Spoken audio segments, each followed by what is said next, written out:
Jack एक plane crash के बाद एक सुनसान टापू पर फंस गया। दिमाग में पहला ख्याल यही आया, बचाव के लिए सिग्नल देना चाहिए। उसने बीच की रेत पर बड़े बड़े अक्षरों में हेल्प लिखा ताकि कोई जहाज या प्लेन देख सके, लेकिन बार बार आती लहरें उसे मिटा देती। फिर उसने सूखी पेड़ों की टहनियां लाकर एक बड़ा SOS साइन बना डाला। उसके बाद वो खाने की तलाश में निकल पड़ा। जल्दी ही उसे ढेर सारे नारियल मिले, लेकिन असली दिक्कत थी इन्हें खोले कैसे। पहले उसने पत्थर पर नारियल दे मारा, बिल्कुल बेअसर। फिर पूरी ताकत से कोशिश की, पर नारियल जस का तस, उल्टा पत्थर ही टूट गया। किस्मत से उसे एक धारदार पत्थर मिल गया, जिससे उसने धीरे धीरे खोलना शुरू किया। जैसे ही उसने नारियल फोड़ा, सारा पानी जमीन पर बह गया। इस बार उसने सीख ली, एक छोटा छेद बनाया और आखिरकार मीठा नारियल पानी पिया। अब बारी थी कुछ ठोस खाने की। जैक ने दूर खड़ी एक पहाड़ी की ओर देखा, सोचा चलो ऊपर से कुछ मिलेगा। चलने से पहले उसने अपनी पैंट फाड़कर एक हिस्सा पैर पर बांध लिया ताकि चलना आसान हो। कड़ी मशक्कत के बाद वो चोटी पर पहुंचा, पर वहाँ तो वीरानी थी, न खाने को कुछ न पानी, चारों तरफ सिर्फ समंदर। उसी वक्त उसने देखा समुंदर के किनारे कुछ बहकर आ रहा है। वो दौड़ता हुआ वहाँ पहुंचा। वो उसका एक सहकर्मी था, लेकिन अब उसमें जान नहीं बची थी। जैक ने उसे सम्मान पूर्वक दफनाया और उसके जूते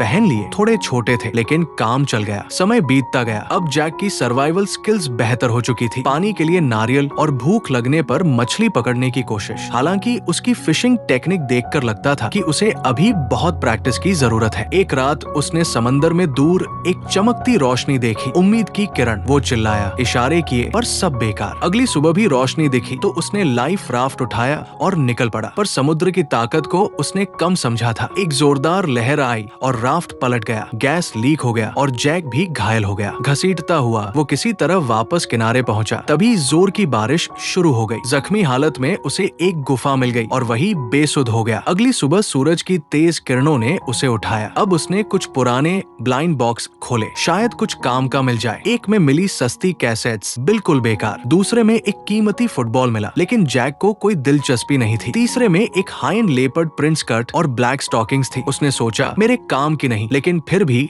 उसे ध्यान से मोड़ा और सहज कर रख दिया। आखिरी बॉक्स पर एक पंख का चिन्ह बना था। जैक ने उसे खोलने की बजाय संभाल कर रख लिया। अब उसने अपना शेल्टर बनाना शुरू किया। राफ्ट की बची खुची चीजों से छत बनाई, फटे कार्डबोर्ड से फर्श बिछाया। खाने की फिर तलाश शुरू हुई। ब्लैक स्टॉकिंग्स को नेट बना लिया और पकड़ ली ढेर सारी मछलियाँ। 3 दिन बाद जब उसने फिर मांस खाया तो उसके चेहरे पर सुकून था। फिर उसने स्लेट के स्केट से भाला बनाया और एक बड़ी केकड़ा मार गिराया, लेकिन जैसे ही उसने केकड़े का मांस निकाला वो गाढ़ा और चिपचिपा था। भूख गायब। अब उसने आग जलाने की ठानी, लकड़ी रगड़ने की कोशिश की, पर दिन रात एक कर देने के बाद भी नाकामी ही हाथ लगी। उसने फिर से नई तकनीक अपनाई, लेकिन इस बार लकड़ी टूट गई और उसे चोट लगी। जैक गुस्से और निराशा से चीख पड़ा, फिर भी हार नहीं मानी। घाव साफ किया, पट्टी बांधी और इस बार एक प्लान के साथ हवादार जगह में लकड़ी रगड़ी। थोड़ी ही देर में सफेद धुआं उठा और आखिरकार चिंगारी से आग भड़क उठी। उसकी आंखों में राहत थी। एक दिन समंदर की हवा में उड़ती